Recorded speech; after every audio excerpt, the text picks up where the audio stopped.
Hello everyone, and welcome to our shark dissection preparation lab. So today, it's a lot of reading before the lot of doing. So I do want to make you aware of the fact that today, you're going to be accessing a lot of your textbook, a lot of Wikipedia, and you're going to be relying on the lab manual that's in Lab 11. Because now we're knee-deep into our evolutionary biology section where we're looking over the tree of life. And so we're going to start this section by talking about the taxonomy of a shark. Specifically, the shark that y'all will be dissecting in the near future. Now, by this point, hopefully you're familiar with the general principles of taxonomy, the idea that things are first grouped into a broad domain, then broken down into kingdoms, phylums, classes, orders, family, genus, and species. And in order to look up this information for our shark, you need to know its common name. It is the spiny dogfish shark. The spiny part will be very, very evident once you actually get the shark in hand in a few weeks. Now, its domain can be one of three different categories: eukarya, archaea, or bacteria. And since we're obviously dealing with an animal, we are in the domain eukarya. That is so obvious that Wikipedia will oftentimes not even list it. Hopefully, it is as obvious to you by this point. Now, for our shark, being an animal in the kingdom Animalia, it's going to have a large amount of similarities to other animals. We can get even more specific by looking at the phylum that it's in, that being the phylum Chordata. Because there are features that I have in common with the shark. The presence of our eyes, the presence of a spine, and it's that spine that is really the unifying group behind the phylum Chordata. Chordates have a vertebral column. Now after that, we get a little bit more specific. We start dealing with the class that defines the sharks. All of the sharks, the cartilaginous fish, the chondrichthyes.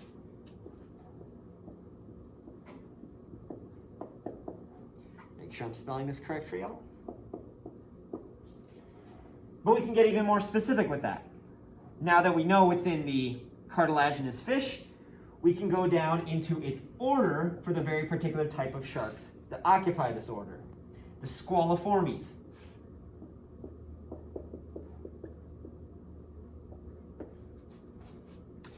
Going down further, the dogfish sharks, the spiny dogfish shark, happens to be in the Squaliformes, the Squalidae. So that's what we're looking at when we talk about our family. Oftentimes, when naming a order of things, they pick usually the most abundant family. So it's the Squalidae that our spiny dogfish shark is in. And once you get past family, now you're dealing with its genus and its species. And it just so happens to be in the genus Squalus. It's a fairly common shark, and its exact species is Squalus acanthius. And so with this information that you can readily access on Wikipedia, I'd encourage you to read about the shark. The discussion on Wikipedia mentions features about the male and female anatomy, and you won't know the gender of the shark that you get on the day of the exam. Or rather, on the day of the exam, nor on the day of the actual dissection. You'll have to use clues about its anatomy. Does it have the male defining features or the female defining features?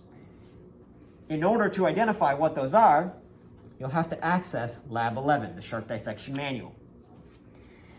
And that's the whole purpose of this dissection prep lab, is to become so familiar with the dissection manual that you can easily breeze through the dissection in the 2-hour time slot that you'll have in a few weeks to complete the lab. Otherwise, this would be impossible. You will note that in the lab this week, as we work through it, you'll see these different sections. The first thing that you'll be doing is looking at the different anatomical systems that the shark has and thinking about them in comparison to us. Because there are some similarities and some differences. Most notably, of course, that spine. Now, if I can recruit a helper here. Hey, Odie. Odie, come. He's taking a little nap right now, but we're going to get his help here. Come, pup. You'll see something on Odie that humans lack, that sharks still retain. And this is common across all of the chordates. You'll notice his vertebral column runs this way, and across all chordates, they have what's called a post-anal tail. Now, Odicum has a very eager tail. Now, even though we still have a spine and a tail, the organization of the muscles will be very different between dogs, sharks, and ourselves. So when you're discussing, the skeletal system, identify these similarities. The tetrapod animals with their four limbs, you don't have exactly the same, nor do dogs have a dorsal fin on top. So I'm just giving you guys some clues as to things that you want to be looking for in that discussion of features of the anatomical systems that you'll be comparing between sharks and mostly mammals. You will also note that some of our senses are similar, but then some of our senses are totally different. And I really want y'all to pay attention to the unique senses that come along with being a shark. Be able to name the organs that define these senses. Because while dogs have an excellent sense of smell that focuses around their snout, sharks also have a very unique sense. In addition to their ability to sense some smells in the water, they have this sense unlike anything that we have that allows them to detect fish or movement in the water adjacent to them. So whereas Odie can't feel this at all, this would be readily apparent to a shark, even though it's behind them.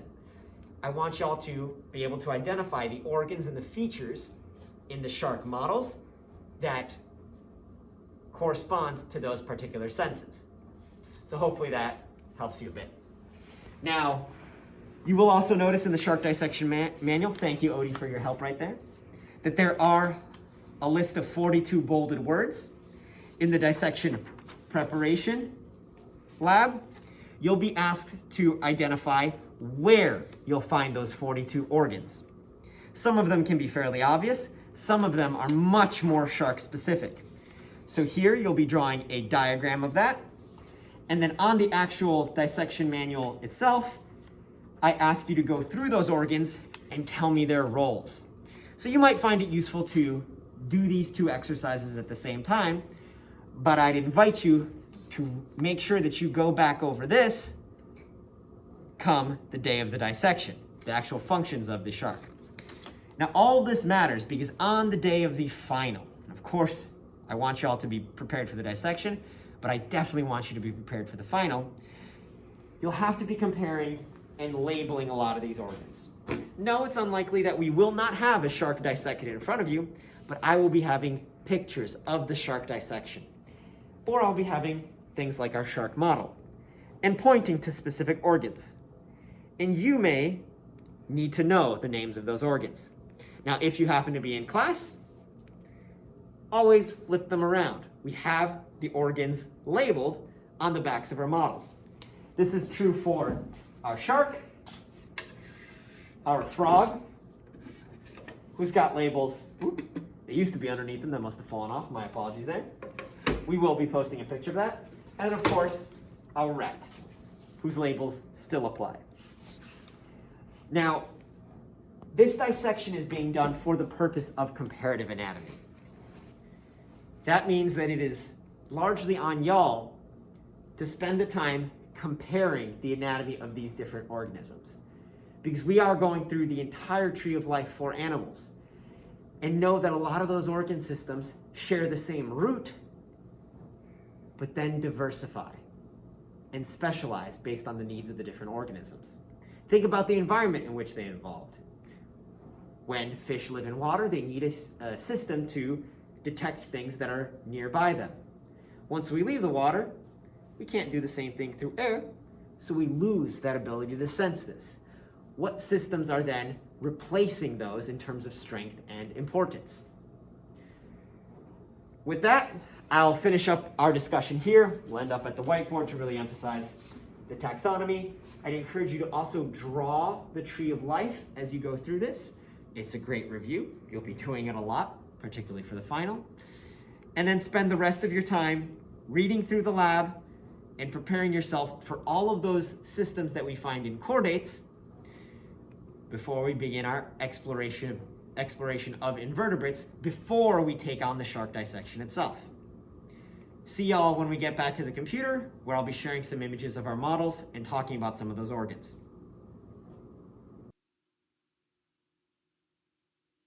Everyone, so for this next section, we're going to really heavily rely on the Lab 12 instructions for the shark dissection. So here you're going to basically skim through the entire dissection instructions, particularly paying attention to a lot of the bolded words, so that way you understand what you're going to be looking for when dissecting the shark.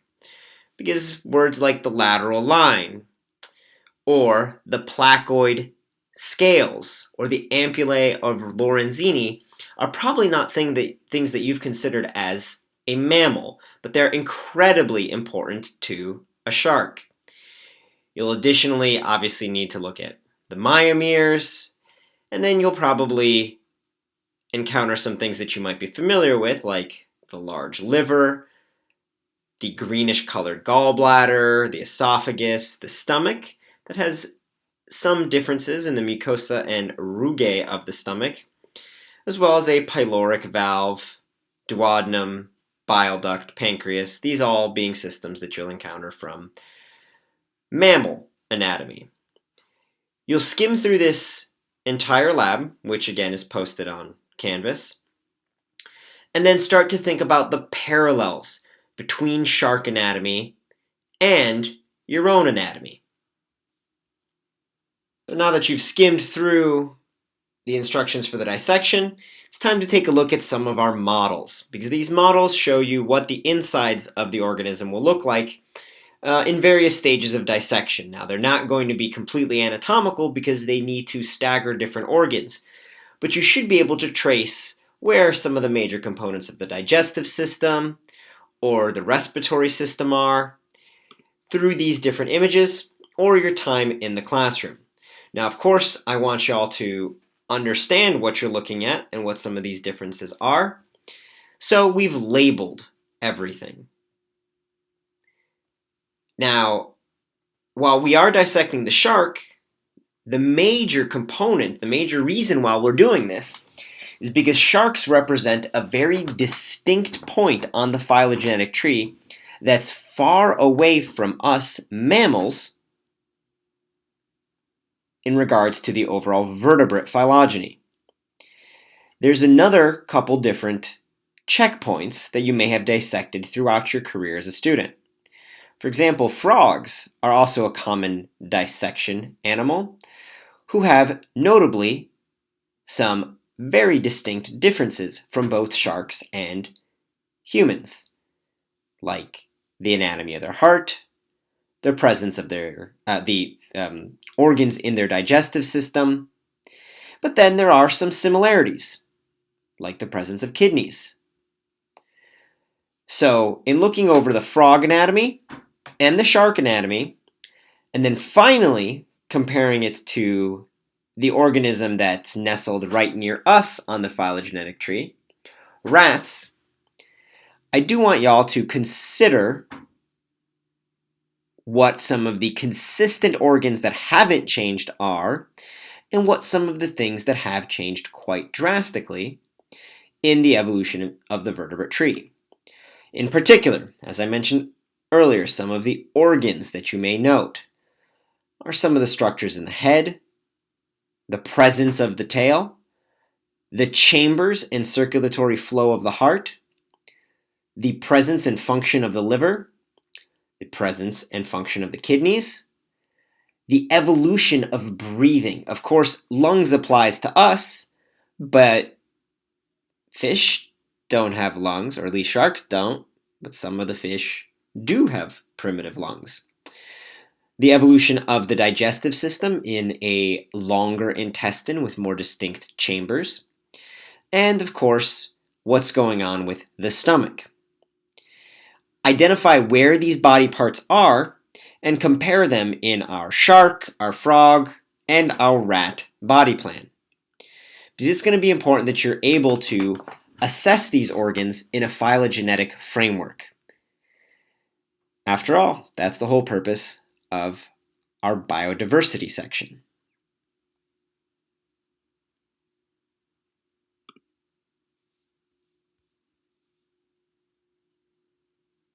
Here, those of you who stuck around to the end of the video when we're discussing our works cited, you might think that there's not much to a works cited, but I've encountered a lot of angst when it comes to citing things as a student. And I want to introduce you to probably the most revolutionary tool in terms of citation. Because during my PhD, in particular my final publication, my final first author publication, I had something like 120 cited articles in that paper. And it did not stress me out one bit. Because you should figure out how to make computers do all of the anxiety-riddled components of formatting your works cited correctly. So to illustrate this point, I'm going to use Google Scholar in order to search out some things that you might be citing. For example, I recommend frequently that you need to search out information in the Biology 2E textbook. No idea why this one's coming up, but obviously by OpenStack's Bio2E textbook, something that I've searched in the recent past. In looking at this, it'll pop up texts that kind of relate, and not all of them are accurate. Some of these principles biology from Val Dosta State have different authors, and maybe they cite the OpenStack's textbook, but they're not the actual textbook. You can find the OpenStack's e-textbook and one of its citations here. You can favorite it, or you can click the quotes to get the different citations. And if you want MLA formatting, APA, Chicago, Harvard, Vancouver, you just double click, copy that, and paste it. It is formatted in those forms for you automatically. Now, if you have a reference manager like EndNote, BibTeX, or RefMan or RefWorks, I personally write in LaTeX. You can download the LaTeX code for this, and now this citation is going to be formatted correctly no matter what you're doing if you're using tech. So again, that is y'all probably don't know what it is, but LaTeX is quite phenomenal, and it does all of your citations for you automatically. That's how, in the matter of a day, when my article was submitted to a very high-tier journal and was rejected summarily for lack of interest, turns out not everybody cares about the amount of DNA in the nucleus of a corn plant. Science and Nature did not like that idea. I did not have any anxiety over reformatting all 120 of my citations. I changed one line in my writing in order to submit to a new journal and follow their citation guidelines.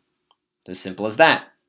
Now, if you're not going down the tech route, you can still copy and paste citations from their MLA, APA, Chicago, Harvard, or Vancouver formatting here, as these are the most common. Now, you can also go and find particular articles. So I encourage you to read a lot of scientific literature in classes. And let's say that I have somehow convinced you to read one of my old papers, Belinsky and Cohn, Papaveraceae, my paper on the poppy family, sites of self-pollen tube inhibition in the Papaveraceae in the broad sense. Not one of my most cited articles, but it was published. Got my master's with it. You can click its citation, the quotes, and download this direct primary source information and not have to worry about putting periods or colons in the right places. And this is the way that I'd hope you organize your own works cited, both for this lab, utilizing Wikipedia pages or other sources of information, or textbooks, and utilize it in the future in terms of whatever articles in the future you might be citing. So hopefully those of you who stuck around find this kind of useful, and hopefully you've had a good time exploring the anatomy of a shark and comparing it to other organisms. I'll see y'all next week, or at least in a few weeks, when we finally embark upon our shark dissection.